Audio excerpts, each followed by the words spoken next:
हो बड़ा निक लागेला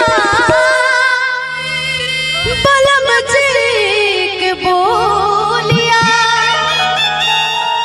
खिजब से ले गइल बाड़े अपन घर डोलिया।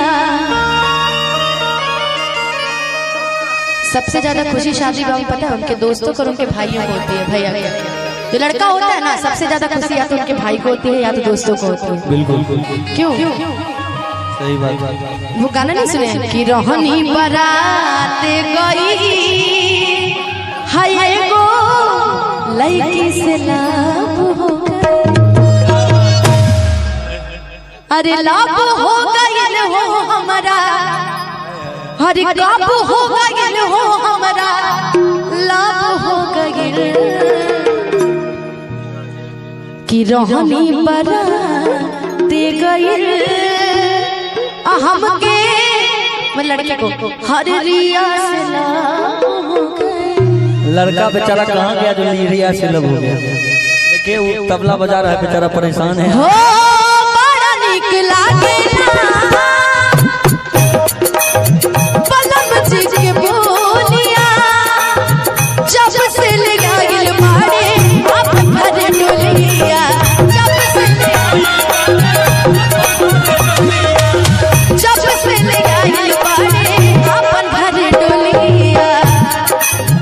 अलगिया कहती है कि ए सखी हो बन के हमरा जिंदगी या जेठ लोग फिर बैठे वो बन के हमरा जिंदगी में आए जो उधर मुकेश जी खाई ना, उधर मुकेश जी खाई ना, क्या बात है कि बन के हमरा जिंदगी में आइले जोर बड़े। अच्छा है तनी एक बार ताली बजा के तनी हल्ला करके खाली कर कि सांबर न गोर बड़े जैसन चले रानी वैसन हमिया मोर बड़े सांबर न गोर बड़े हो।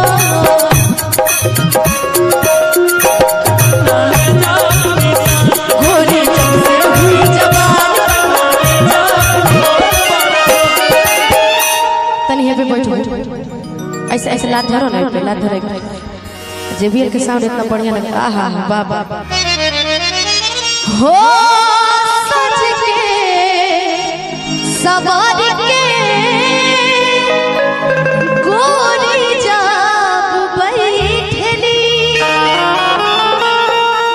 और रही रही देहिया के आपन दे बैठे। लइकवा कहा था कि जब जब हमार रानी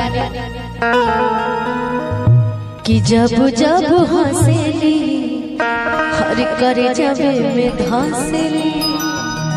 लइकवा कहा था कि सुनो हमार जौन धनिया बाड़ी तो सुनर तो बड़